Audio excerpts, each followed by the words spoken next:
Hi everyone, welcome back to my new video. आज की video में मैं जो स्टॉक्स कवर करने वाला हूँ वो ऐसे स्टॉक्स हैं जिनमें कुछ कॉमन है।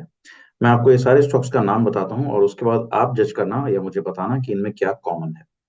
स्टॉक्स हैं Taal enterprises, capacity infra projects, EKI energy and Brightcom group. ये सारे स्टॉक्स जो हैं इनमें से कुछ एक पे मैं वीडियोस पहले भी बना चुका हूँ, specially EKI energy and Brightcom group पे। ताल एंटरप्राइजेस और कैपेसिटी इंफ्रा प्रोजेक्ट्स को मैंने कवर नहीं किया है। लेकिन coming back to my question कि इनमें क्या कॉमन है।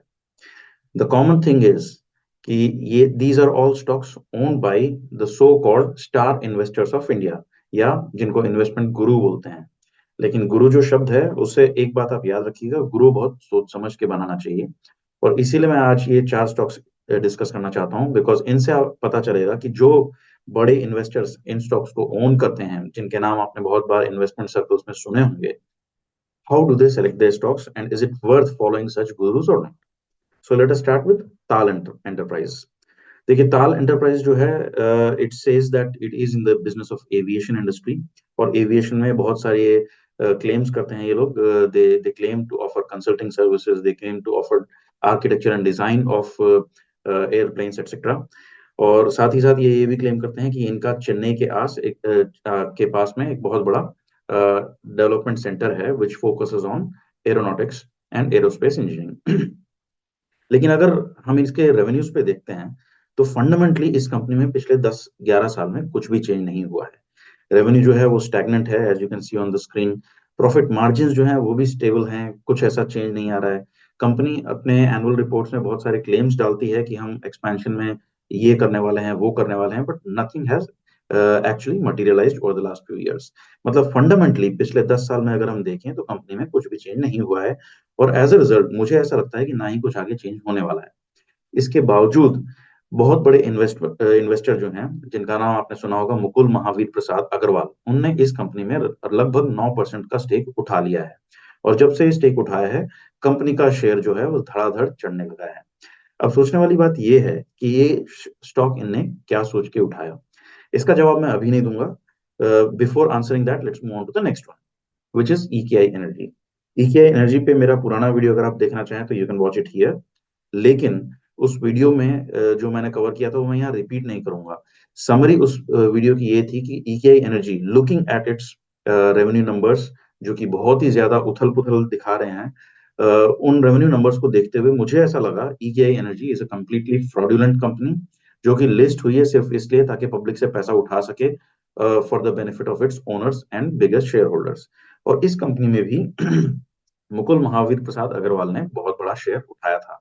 जैसे ही एके एनर्जी के कुछ घोटालों की बात बाहर आने लगी, धड़ाधड़ मुकुल महावीर प्रसाद ने अपना पूरा स्टॉक, जो होल्डिंग थी, वो बेच दी। Again, the thing to be observe here is कि जब उन्होंने स्टॉक उठाया उसके बाद स्टॉक बहुत तेजी से चढ़ा और उसके बाद काफी तेजी से गिरा और अभी तक गिरता ही जा रहा है।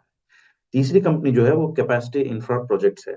ये जो कंपनी है, this is infrastructure development company, जो क्लेम करती है कि ये commercial and housing properties develop करती है for big clients like Godrej, like Tata infra projects, like many other names, जो मुंबई, गुड़गांव और ऐसे बड़े बड़े शहरों में काम करते हैं, जैसे मंत्री, सेठ डेवलपर्स एक्सेट्रा।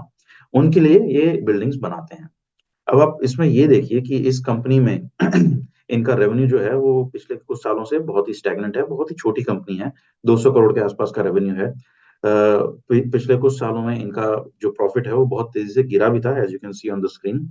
साथ ही साथ सबसे बड़ी जो कंसर्निंग चीज है वो ये है कि जो प्रमोटर्स हैं वो अपना जो अपनी होल्डिंग है उसको इंक्रीजिंगली पिछले कुछ क्वार्टर्स में उनने प्लेज करते जा रहे हैं। Now this is a very disturbing trend, क्योंकि इंफ्रा कंपनीज जो हैं वो ऑलरेडी अभी स्ट्रगल कर रही हैं, उसमें अगर प्रमोटर्स अपना शेयर प्लेज करते जा रहे हैं, इट मींस कि company is going through some cash challenges. इसके बावजूद मुकुल महावीर प्रसाद अग्रवाल ने इस कंपनी में भी बहुत बड़ा शेयर उठा रखा है, लगभग 8% इसमें भी उनकी होल्डिंग है। अगेन, मेरे मुझे ये बड़ा सरप्राइजिंग लगता है कि इन तीन कंपनीज में उनने क्या सोच के इन्वेस्ट किया। There was no fundamental analysis which could support उनका ये इन्वेस्टमेंट, लेकिन फिर भी उनने ये इन्वेस्ट किया। एंड सरप्राइजिंगली जब उनने इन्वेस्ट किया उसके बाद से ये सारे स्टॉक्स जो हैं वो बहुत तेजी से चढ़े हैं। तो मेरा कंक्लूजन ये है कि आप इन गुरुओं को फॉलो मत कीजिए, क्योंकि एज आई सेड अर्लियर, गुरु बहुत सोच समझ के बनाना चाहिए। और ये गुरु जो हैं ये सिर्फ अपने खुद के बेनिफिट के लिए इन स्टॉक्स में इन्वॉल्व हैं। ये फर्जी कंपनीज में इन्वेस्ट करते हैं, और जो प्रमोटर्स होते हैं कंपनीज के, उनके साथ साठगांठ करके ये कुछ ना कुछ इस तरीके से इन्वेस्ट करते हैं कि स्टॉक प्राइस बढ़े, और उसके बाद पब्लिक इस स्टॉक की तरफ अट्रैक्ट हो। जैसे ही बहुत सारी पब्लिक इसमें एंटर करे, उसके बाद ये अपना प्रॉफिट बना के निकल जाते हैं, साथ ही साथ प्रमोटर्स भी अपने स्टॉक्स बेच के निकल लेते हैं। तो मैं ये नहीं कहूंगा कि इनकी सारी होल्डिंग्स के बारे में ऐसा कह सकते हैं, बट अगर इनकी 100 होल्डिंग्स हैं तो उसमें से बहुत सारी ऐसी कंपनीज आपको दिख जाएंगी which seem to be fundamentally inappropriate for investing. चौथी कंपनी जो मैंने कहा था, ब्राइटकॉम ग्रुप। ब्राइटकॉम ग्रुप के ऊपर भी मैं दो वीडियोस बना चुका हूँ, you can watch them here and here.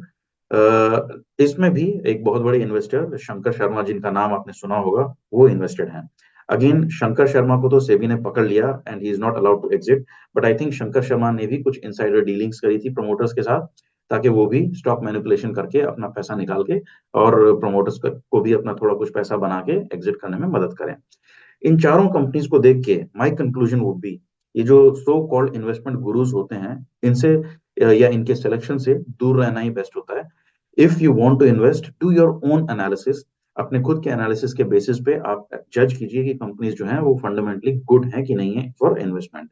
और इसका असेसमेंट आप कर सकते हैं कि रेवेन्यूज देखिए, रेवेन्यूज कॉन्स्टेंटली बढ़ते रहने चाहिए, प्रॉफिट जो है वो कॉन्स्टेंटली बढ़ते रहना चाहिए, लेकिन सबसे ज्यादा important, earning per share, that should constantly keep increasing.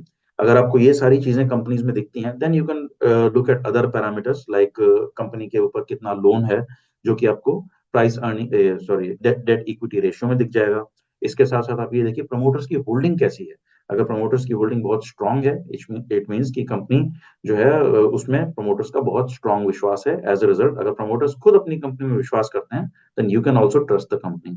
इसके बाद ये देखिए प्रमोटर्स ने अपनी कुछ होल्डिंग प्लेज कर रखी है कि नहीं। इन सारे जजमेंट्स के बेसिस पे आप अपना खुद का एनालिसिस करके उस कंपनी में इन्वेस्ट कीजिए।